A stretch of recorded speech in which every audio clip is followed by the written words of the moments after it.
Welcome and thanks for joining us. My guests today are Ashley Mattison. She's a partner for Defense and Security at Guidehouse, and Leigh Sheldon. She's a partner for Data Analytics at Guidehouse. It's good to have you both with us. Thank you. Thank you. Happy to be here. And our topic today is the workforce dynamics, and it's interesting, at one time people talked about the post-war dynamic. Nowadays we talk about the post-pandemic dynamic. Absolutely. And it really has changed things. So maybe let's start with giving us a sense of how your clients' needs have changed. What are they asking of you in the post-pandemic era when it comes to workforce development? Sure, I'll start and then I'd love for Leigh to chime in.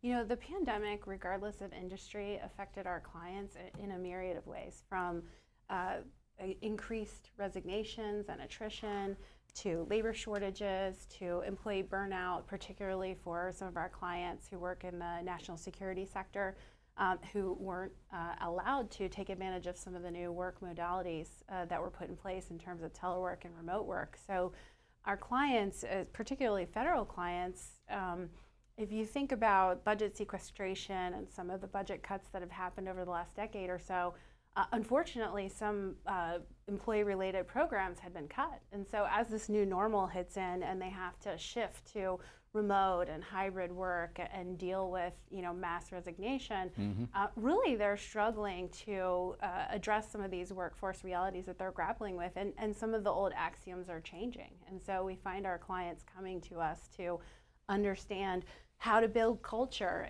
in a virtual or a hybrid modality, how to improve recruitment and hiring systems to address their talent shortages, how to reskill and upskill the workforce they do have because they have to make do with the talent that they have. Leigh, I don't know if you want to add anything from what you're seeing.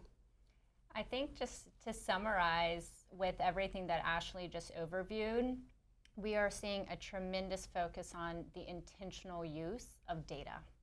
So with all of these changes and looking to the future, while many of our clients have always captured data, primarily human resources data, there is an exponential growth and demand for that data, how to best govern it, and then how to best use it to make strategically data-driven decision-makings off of that.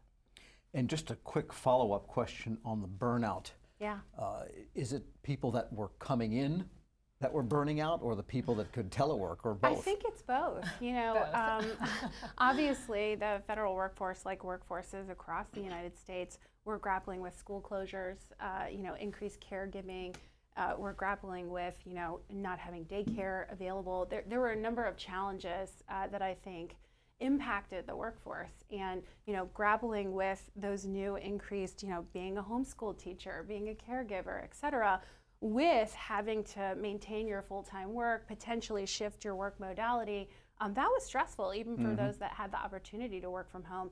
Those that had to go in were faced with the, I think, frightening reality of, at the time, a virus that we didn't understand, the potential that going into work may be risking their lives. For those in the healthcare, you know, occupations, the fear of bringing something home to their family. And so I think there was burnout on both sides, those that had the opportunity to work from home, and then those who continue to have to work on the front lines. Yeah, having to keep that dining room neat for the background picture, if nothing else, was difficult for people. And getting to the data, Leigh, let me just ask you this. Do the data show that, for example, increased use is coming in for EAPs because of the mental toll this might be taking on people? I think it definitely depends, but every individual had a different experience as a result of the pandemic, and you've probably heard time and time again the emphasis around the customer experience, and that is something that is at the forefront at this point in time, and really wanting to better understand how to promote a safe workforce environment for staff across the board. All right, and so now we're faced with a new set of challenges, and that is what comes next. Absolutely. There's a tug of war, you know, between employee groups in some cases, some of the unions and agencies and the White House, and do we come back everybody, or do we 3 days a week, 2 days a week, whatever the case might be. So maybe outline what are the next challenges. What are people asking you for as we are now fully, we hope, post-pandemic? Absolutely. There's definitely increased pressure from OPM, from Congress in certain instances, the White House, to see particularly federal employees come back to the office. But there are a lot of benefits that we've seen as a result of some of the remote work in terms of talent acquisition and hiring. When you're not hiring someone for the DC, Washington area or a particular work location, it does open up new talent pools. And the federal government has long had a challenge with bringing in the critical talent that they need, whether that be younger college graduates, whether that be those in the cyber and STEM fields. And so, with remote work, fully remote work in particular, you have access to new talent pools that perhaps you could not access prior to the pandemic. And so shutting off these new avenues to close critical talent gaps, that's a hard case to make. I also think that in the pandemic, you saw a little bit of the pendulum swing from the sort of balance of power with the organization and leadership to the employees. Employees were able to better, I think, integrate their personal and professional responsibilities in a way that they didn't have the opportunity to in the pre-pandemic period. So taking away perceived gains, if you will, from employees has impacts from an employee engagement standpoint, potentially from an attrition standpoint, and it needs to be balanced carefully. And so I think clients are grappling with not only, what is the right balance, how many days in the office, how many days at home, but also how to create equity in the work environment. For those that never were able to participate in remote work or telework, how do you create an employee experience and environment where there seems to be equal access to opportunity, equal access to flexibility? So clients are grappling with equity in the return to work, how to continue to retain talent that they brought in, particularly when the private sector, as data is showing, many organizations are keeping remote work. And so it's something that our clients are really struggling with. Leigh, do you want to share any examples from your clients? Yeah, I think it also comes down to how best to optimize the workforce in this new hybrid environment.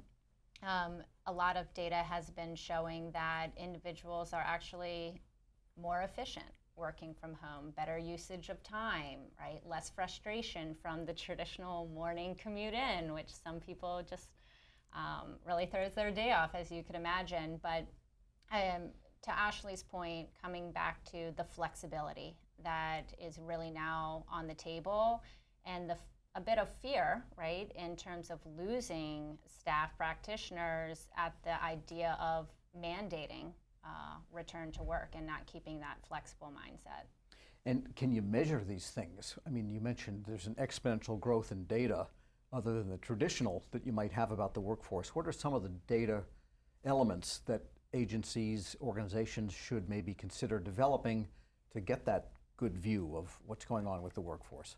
Yeah, it's a great question, in particular because what we are seeing is that struggle right now where a lot of data has been collected historically, but there is now a broader need to collect new data. But unless clients actually have the process defined, they can't naturally start collecting that data. But it does really come across the entire life cycle of an individual, from their employee opportunities, their promotion candidacy, also looking at feedback in terms of exit interviews as well, to learn from those scenarios to then reapply and improve in the future. Yeah, because workforce planning has been a challenge for the government. It's on the higher risk list year in, year out too. So, maybe discuss some ways to get at that data-based approach to workforce planning so you can maybe actually change things.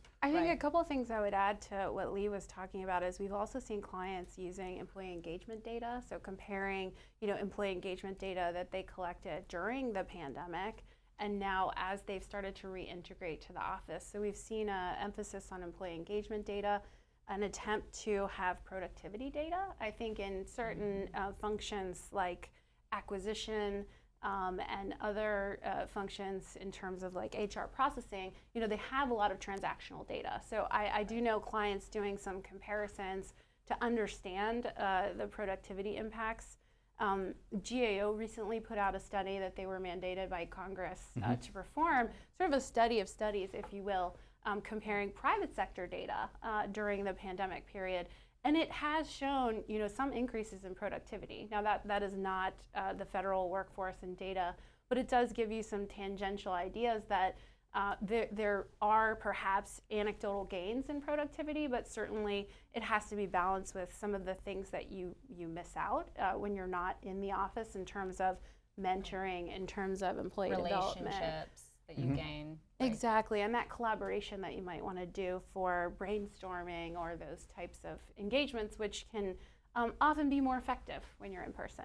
Right. Yes, and there's also the issue of when you get to equity, not every job is available to remote work. Absolutely, absolutely.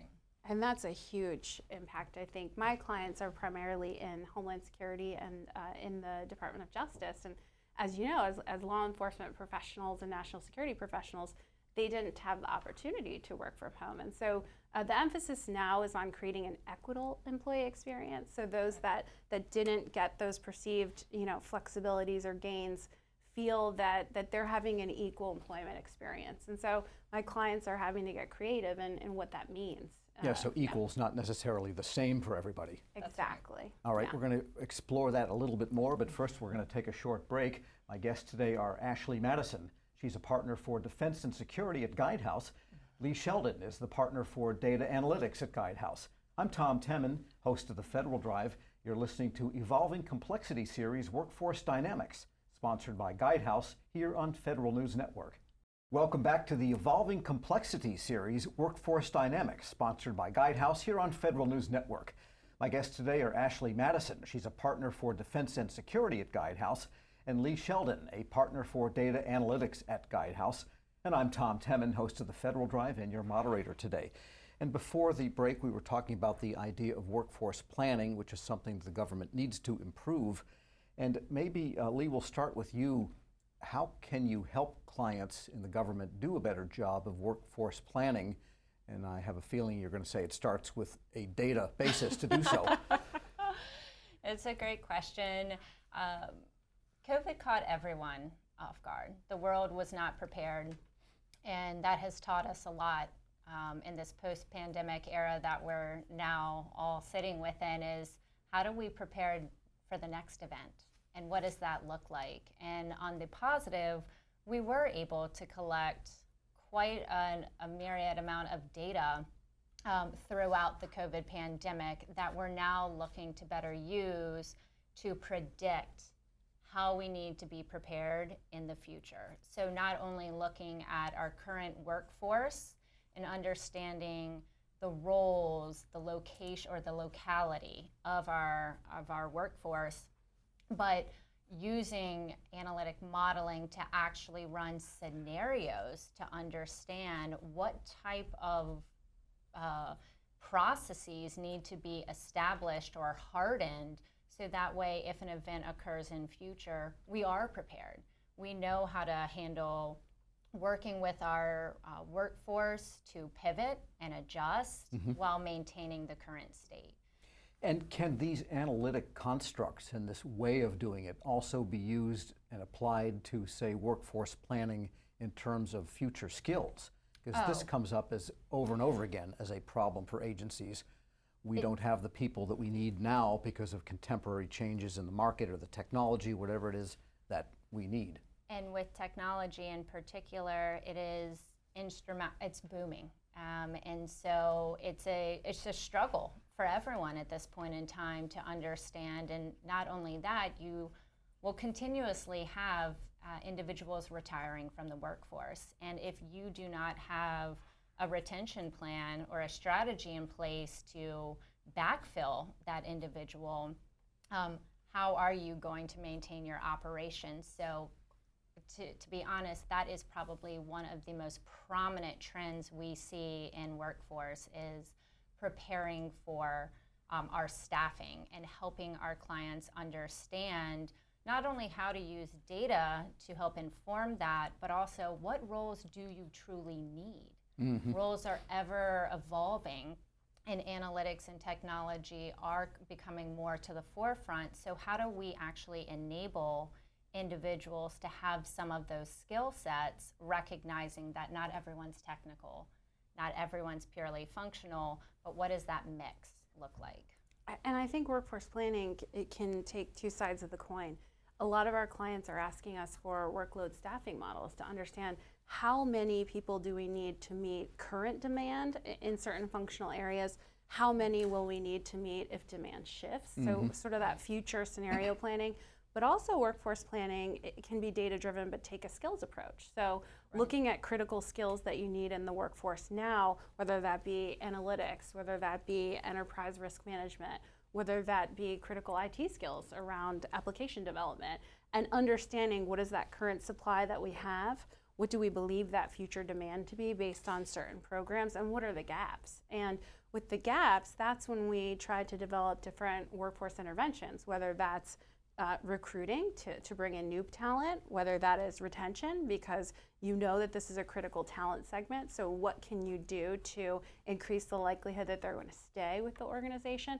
And it may also involve reskilling and upskilling. You know, there are certain position series and types that have natural adjacencies. So maybe someone who's a budget analyst has the aperture and the right knowledge and skills abilities with the appropriate training to become a financial manager. And so clients are looking for not only the data to tell them where do I have gaps, how to best prepare, but also the ancillary strategies to close the gaps once identified.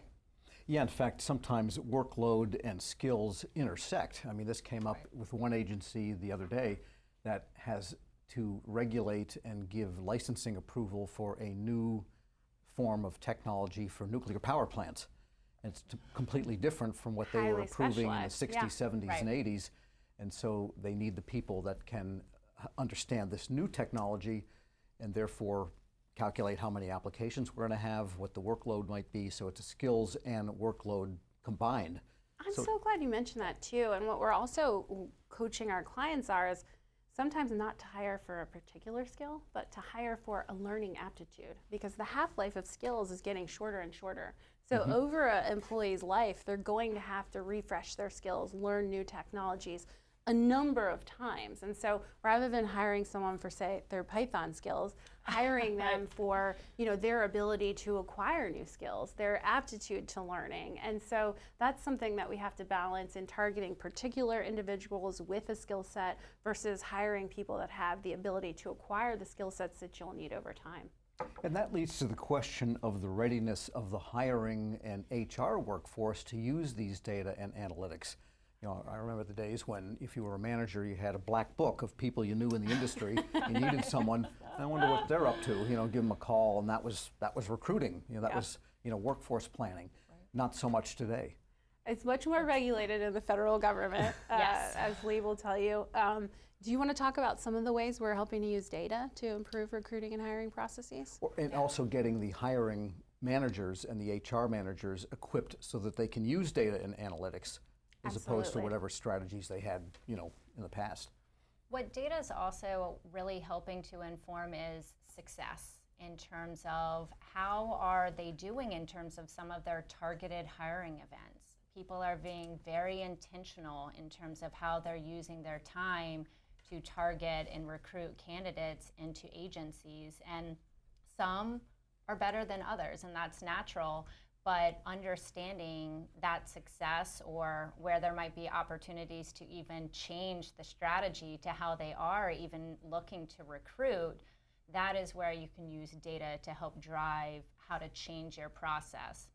We are seeing a lot of human resources data also coming more to the forefront in terms of transparency, not traditionally held just within the HR environment, but really wanting to promote broadly across agencies how we're doing, right? How are we doing in terms of internal hiring versus external hiring? And with the increase with diversity, equity, inclusion, and accessibility, people are now desiring that information and feeling that if it's withheld, then something could be wrong. They want to know what's happening. And that is drastically changing how data is being used and shared. Yeah, I think I'll just add, we work with a lot of clients to create dashboards that help them understand the efficacy of different phases within the hiring process, where they're losing candidates so that they can drill into that and try to identify the root causes. Additionally, we're working with clients within the Department of Homeland Security and other places to automate certain parts of the hiring process, whether that's resume review, whether that's adjudicating applicants for basic qualifications. And so what that does is it does free up some of the manpower and resources and time of federal employees to apply to other parts of the process where they can have more value additive activities. And so we see it not only helping them understand the ROI and how they're doing, but also to accelerate that time to hire overall, which is always a pressure. You know, you always hear people complaining about the federal hiring process. I think the data can also help underscore where the problem really is. I think there's anecdotally, oh, it's the background check, it takes so long, or oh, it's the candidate not scheduling this physical fitness test, or the data helps dispel some of those myths and really show where some of the problems are and where the opportunities for efficiency and effectiveness may lie. Yeah. The only other thing I would just add is that is also assuming that all of this data does exist. And what we are finding is that a lot of data does, and a lot of data hasn't yet been collected. And so a lot of processes have been established, but until enough time has gone by, you don't have enough data collected to actually help really inform your analytics. And so it is a hybrid approach, taking what you have, but also working to grow the volume of the data that you're collecting to have an even better story. And that is something a lot of our clients are very focused on at this point in time. Right, creating and the data. integrating the disparate data. And if you have data from OPM, if you have data from other partners, whether you're using external marketing and branding firms to help drive your recruitment, you have multiple disparate data sets that aren't recorded in the same way. I mean, Leigh deals with this all the time. Well, and many of our federal agencies, of course, all use the Federal Employee Viewpoint Survey as a starting point to understand their own employees. But now what we're seeing is that data is fantastic, but what more can we now add to that to get an even more holistic and more even granular understanding of our employees? Right, the more granular, the more you measure. What's the old saying? You can't change it or control it if you can't measure it. That's right. And the FEVS doesn't really give you fine enough grained information to be able to control anything or change an input. Well, and we always say with my clients that if it's measured, it matters. And so trying to make sure that they set up the right measurements so that they really, truly are measuring the things that matter, and it's yielding the insights that will help them make, improvements to their processes. All right, thank you so much for a great discussion. My guests today have been Ashley Mattison, she's a partner for Defense and Security at Guidehouse, and Leigh Sheldon as a partner for Data Analytics at Guidehouse. I'm Tom Temin. You're listening to Federal News Network. For more on this discussion, please visit federalnewsnetwork.com and search Guidehouse.